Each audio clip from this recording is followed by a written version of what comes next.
Hello guys, welcome to my channel RKGate Tutorials. If still anybody not subscribed to your channel, please subscribe and go through the previous classes. Now we are in the class 8th. The most important topic has been started now. That is the relay. The protection here is the starts. So relay characteristics. So there are in the previous class we have studied about the relay time, circuit breaker time, and fault clearing time. Now let us talk about the characteristics of the relay, that is what are the characters of the relay. So there are mostly 5 important characters of the relay are there. First one is speed of operation. First one is speed of operation, and second one is selectivity of relay. Selectivity of relay. Third one is sensitivity of relay. Sensitivity of relay. Fourth one is reliability. Reliability of relay. And finally, fifth one is simplicity. So these are the 5 characteristics of the relay. So based on which also some different types of relays are there. So the types of relays we go in the next coming classes. So let us learn about these characteristics first, most importantly. So first one is the speed of operation. So let us go to the next slide. First one is speed of operation. Let us keep it here. So here, yes. So the first one is speed of operation. So what is speed of operation, and how it will become a characteristics of the relay? So relay is to be operated at high speeds. The speed of operation must be high. Relay has to be operated at high speeds so that the fault clearing time will be less and the system will be stable. So that is the importance of the speed of operation. So here we have to talk about one more quantity, that is time of operation. Time of operation. So time of operation is inversely proportional to the speed of operation. Speed of operation. So as the speed is high, the speed of operation of the relay is high, then the fault clearing time will be less, so that it can isolate, it can give the trip signal fastly, and so the fault clearing time will be very less. So this is the speed of operation. So it has to be less. It has to be less in the sense the speed should be more, the time of operation should be less. So the relay time is based on, actually this relay time is based on its fault magnitude. So time of relay is based on fault current magnitude.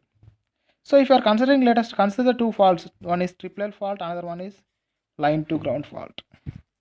So here the triple fault is very, very dangerous. So it is more severe than that of the LG fault. The grounded faults are little less in its severity, but the triple fault is it is also called as 3-phase fault. So it is very high and very severe in nature. So here the fault current is far more, not fault, here fault current IF simply. So it is far more than the fault current in the LG. So the relay has to be designed so that it should first operate for the triple fault, then only it will be operated for the LG fault. As the LG fault current is less than that of the triple fault, the relay should operate at high speed for the triple fault than that of the LG fault. So this is what is the speed of operation of the relay. I hope you understand. Now let us go to the selectivity. Second one is selectivity. So here we have seen the second one is selectivity of the relay. Yes. So actually the selectivity can be analyzed in two ways. One is unit selectivity and the second one is non-unit selectivity. Second one is non-unit selectivity. So what is unit selectivity? What is unit selectivity? So let us know this. Unit selectivity means it should operate for the faults within its zone. So for example, here we have two lines. Let us take this is one section and this is the other section of the line. So here let us say this is 220 kV and this is 132 kV. Here we have R1, here we have R2. These are the relays, R1 relay, R2 relay. R1 is protecting this zone and R2 is protecting this zone. So if the fault exists here, let us say this is F1. Fault exists here, short circuit fault. This is a short circuit fault. The fault exists in the first zone, then what happens? The relay one has to operate. This is what is called unit selectivity. If the relay is operating for the fault within its zone, is called the unit selectivity. Now let us talk about the non-unit selectivity. So what is non-unit selectivity? For example, here if the fault is taken in this section F2, this is also a short circuit fault. See, mostly more than 80% of the faults are of 80 to 90% of the faults are of short circuit faults. So we will analyze the short circuit faults only. So when the fault takes place in the second section, then which relay has to operate? Actually R2 has to operate because it is in its zone. That is what is called as unit selectivity. But instead of R2, if R1 operates for this fault which is not in its zone, is called as non-unit selectivity. Which means, how can you define this non-unit selectivity? So the relay may operate for the faults within its zone, of course, and outside its zone also. So then it is called as a non-unit selectivity. We can give the examples for this. So for the unit selectivity, we can give differential relays. We will learn them later. Types. First, let us go for the characteristics. And what is non-unit selectivity? That may operate in the other zone also. That is you can take the example as distance relays.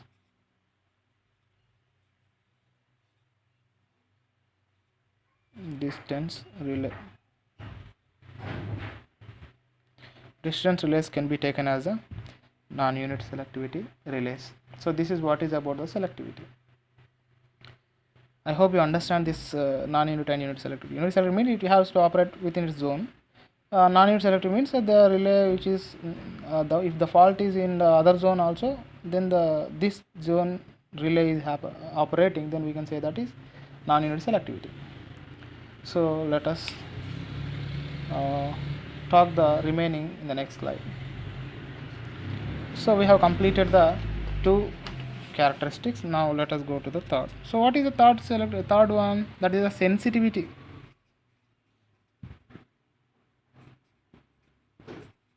Third one is sensitivity. Then how it will be a characteristic? Let us see. The sensitivity of the relay must be more. It should be highly sensitive because it has to sense the current, fault current. So it has to be highly sensitive, so that even a small changes in its magnitude values also it can sense. So that is what is the selective sensitivity. So for example, let us take a relay with 5 amps, a relay with 5 amps. Relay is sensing 5 amps, for example. So we are having two relays. Relay has to sense 5 amps. We are having two relays, that is RA and RB. So here the sensitivity of the R relay is 5.001 amp, and the sensitivity of the B relay is 5.0001 amp. Then which one you can say more sensitive? You can say, so here there is a more fraction here, even though it is sensing. So we can say RB is more sensitive, highly sensitive than that of the RA. IB is more sensitive than RA. So actually relay is rated in VA. This is the rating of the relay. VA is the rating of the relay.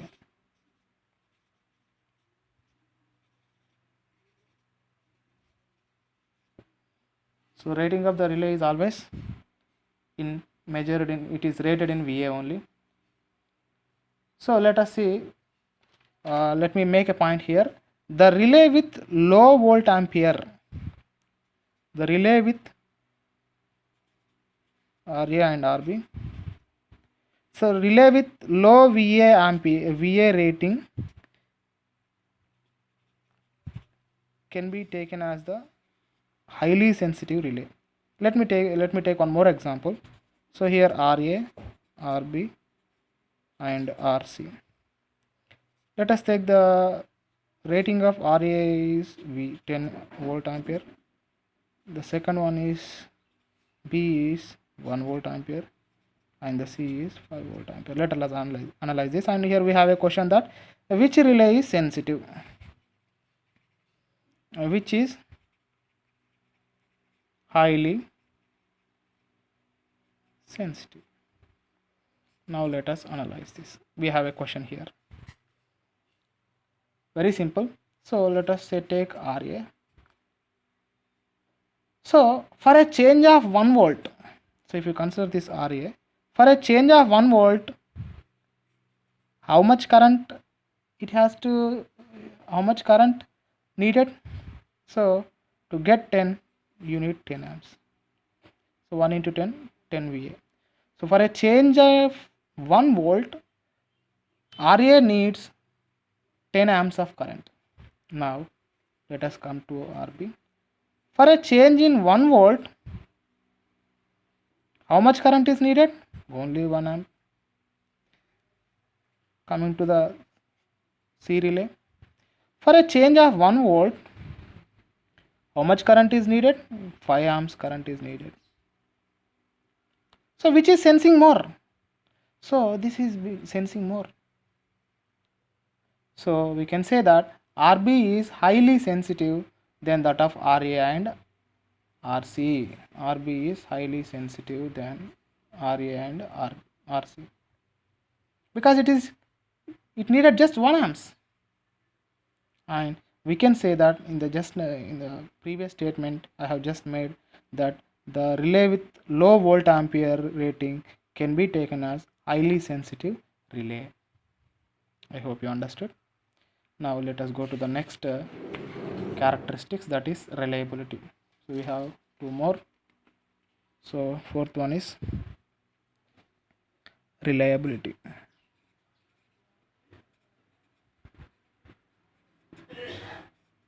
So fourth one is reliability. Now what is reliability? It has to be 100% assured. It has to be 100% assured for the correct operation. For the correct operation. So this can be analyzed in two ways again. One is dependability,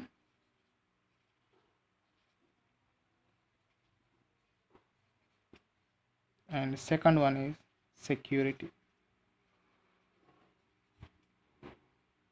So what is dependability?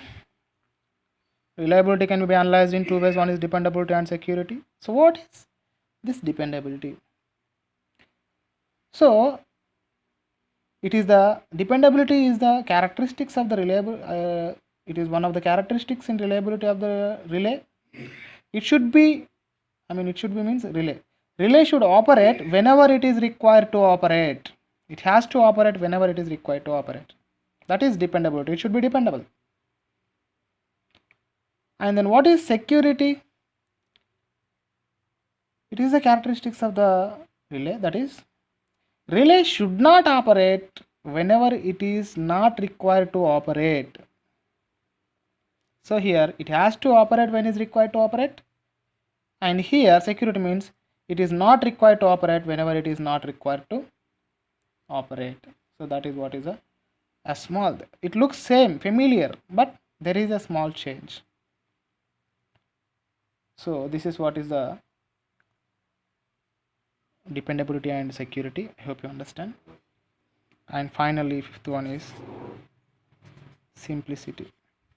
Here we have seen simplicity. So it should be simple, that it can act fastly. That's all. It should be simple. So the relay should be simple. It should not have extra fittings in its construction or etc., because it will take more time of operation. So it should be simple so that it can make fast operation. It can give trip signal fastly. I mean, fault clearing fault will be less. So these are the 5 characteristics. So I hope you understood. We will meet in the next class with a problem, and we will discuss types of faults, also types of relays also. And if not still anyone subscribe, please subscribe and go through the classes. Make an effective use of your time. And thank you very much. Signing off.